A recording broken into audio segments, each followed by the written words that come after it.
हमीद गुल साहब।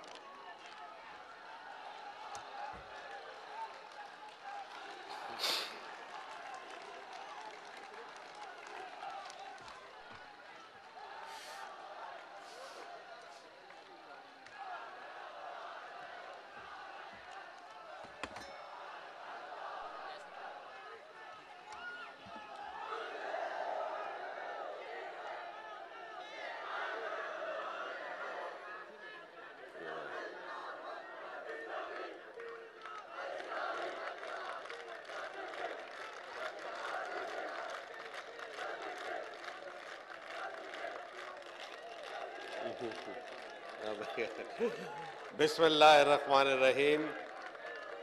मोहतरम जनाब काजी हुसैन अहमद साहब, अकाबरीन कराम, ख्वातीन व हजरात, बहनों और भाइयों,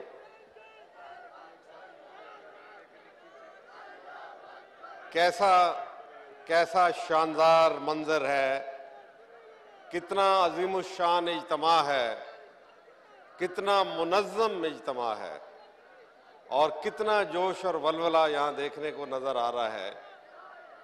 ये अल्लाह की मेहरबानी है और जमात इस्लामी की तंजीमी सलाहियत का मुजाहरा है। मैं जमात इस्लामी को एक अरसे से जानता हूँ, उनसे कुर्बत है मेरी,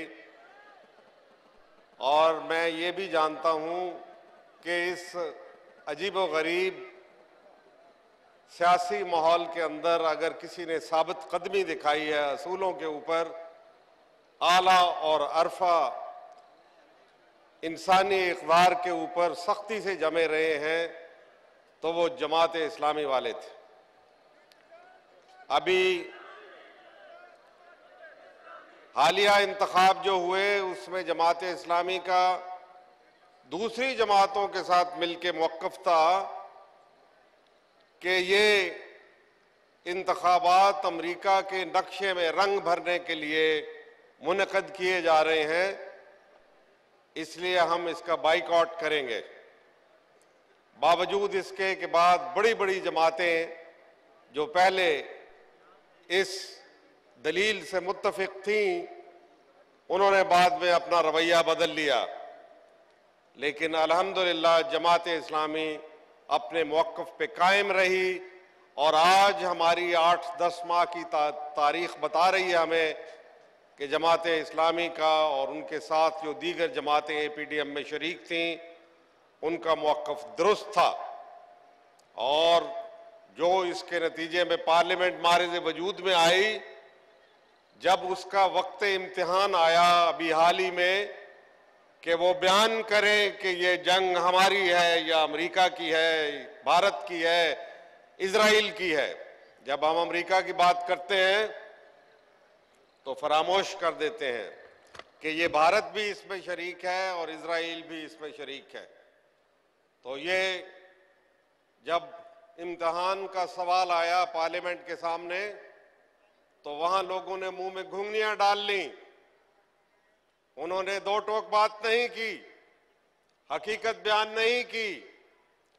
चलो जो कुछ कर दिया आपने प्रोफेसर खुर्शीद साहब की काविशों से, और यहां चौधरी निसार अली का भी नाम लूंगा, उनकी काविशों से, मेहनतों से, लेकिन अब उसके ऊपर जब अमल दरामद करने का वक्त आया है तो 2 घंटे के भी नहीं गुजरे थे करारदाद को पास किए हुए कि अमेरिका ने अपनी देरीना रविश जारी रखी, पाकिस्तान के सरजमीन के ऊपर एक बार फिर हमला कर दिया। ये उनका एक कम 70वां हमला था, जिसके अंदर सैकड़ों नहीं बल्कि हजारों पाकिस्तानी अभी तक उन्होंने शहीद किए।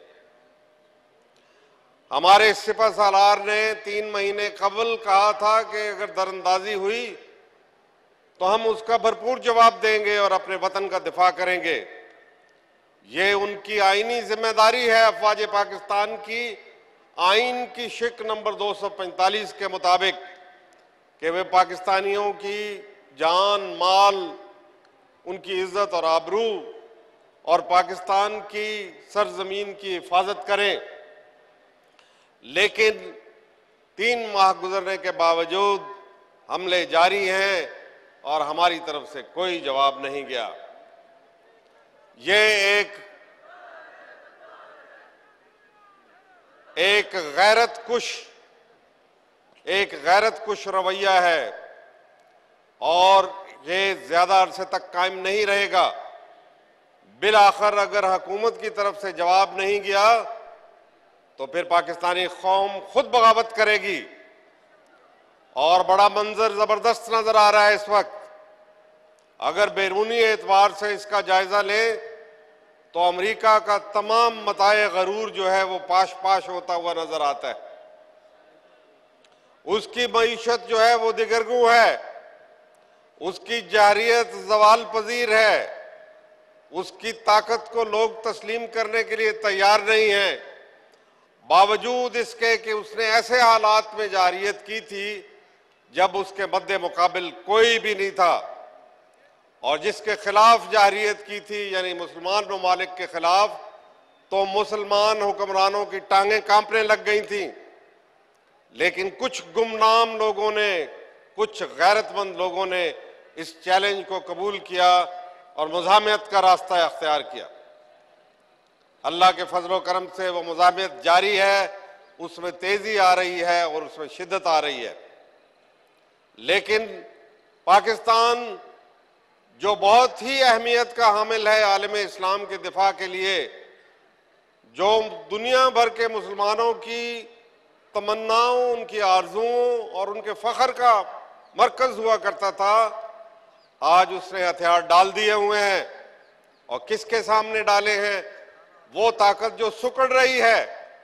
बाकी चीजें तमाम छोड़ दें, इस वक्त जो भी अमेरिका के जहाज पे सवार होगा वो उसके साथ डूब जाएगा, क्योंकि ये जहाज डूब रहा है।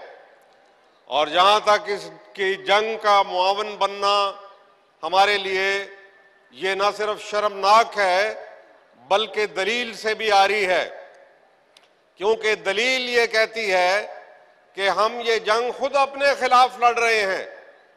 अमेरिका के अज़ाइम खुल के सामने आ गए हैं। वो हमारा इत्तेहादी होने के नाते बजाय हमें मुश्किल वक्त में हमारी मदद करे,